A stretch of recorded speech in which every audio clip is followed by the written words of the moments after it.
Bonjour, Chef Ryan here from the Growing Chefs Ontario Classroom Kitchen, and today I'm going to show you how to make a classic French staple, crepes. Crepes originated in Brittany, France, and are basically a really thin pancake. I love making crepes because they're relatively easy to make, super delicious, and super impressive. And they're very customizable. You can make them sweet or savory and put whatever filling you want inside.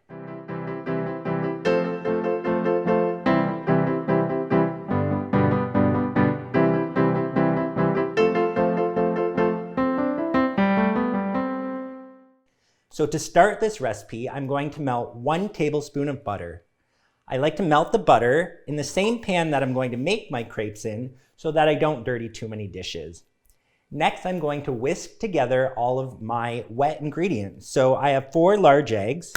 I'm going to crack my eggs into a separate bowl just so that it's easy to fish out any shells if I happen to get them in there. So to my 4 large eggs, I'm going to add 1 cup of milk and 1 teaspoon of salt. And I'm going to whisk those really well together.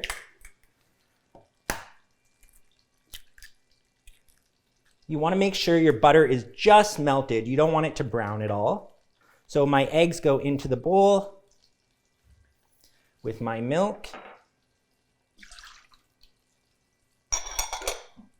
and my salt. And then I'm going to sift in my flour. It's really important that you sift your flour into the mixture so that you don't get any lumps in it. My eggs are completely mixed together, so now I'm going to sift in the flour and add that melted butter. So I'll add my butter first, and then sift that flour in. It's really important that you don't get any lumps in your batter, because crepes are so refined.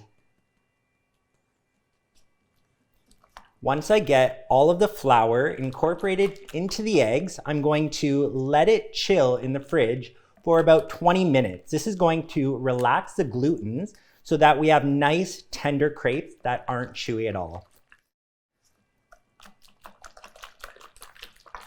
If you notice any little lumps in your batter, that's okay. That's probably just the hardened butter that cooled down again, and that will melt into the batter as long as you don't have any lumps of flour. That looks good. So I'm going to cover this in cling film and pop it into the fridge for about 20 minutes. My batter has rested for 20 minutes. The glutens are all nice and relaxed, so we're going to have a nice tender crepe. I have a small pan here on medium-low heat, and I have some of that residual or leftover butter from when we melted it earlier in the pan. You don't want too much butter in your crepe pan or you'll have a greasy crepe, and nobody likes a greasy crepe. So I'm going to take my batter and ladle in a couple of tablespoons. And after I ladle the batter in, I'm going to use a swirling motion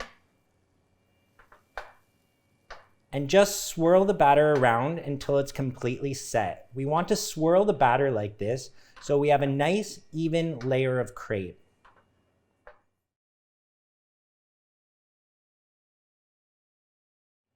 So you can see I can't swirl the batter any further, so I'm just going to let it hang out on the heat until the edges of the crepe start to pull away from the pan and become a bit brown.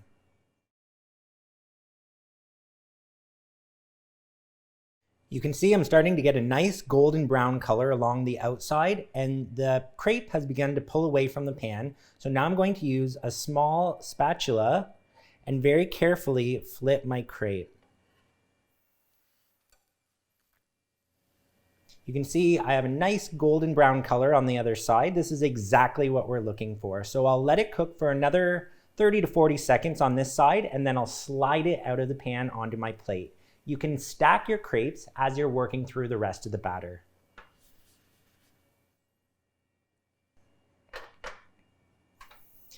So I've done the same thing with the rest of my batter. You should get about 10 crepes with this recipe. And now it's time for the super fun part. You can get super creative. So I have some crepes here.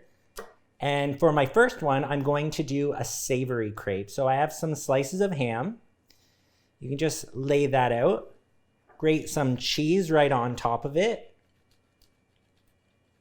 and roll it up. So there's one example of a savory crepe. For my sweet crepe, I'm going to fold it a different way.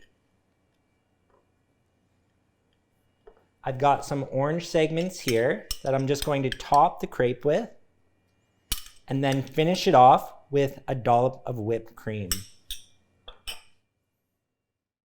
You can try spreading some Nutella on your crepes. Maybe add some slices of strawberry or banana slices, whatever you want. I like to just roll my crepes up and eat them just as.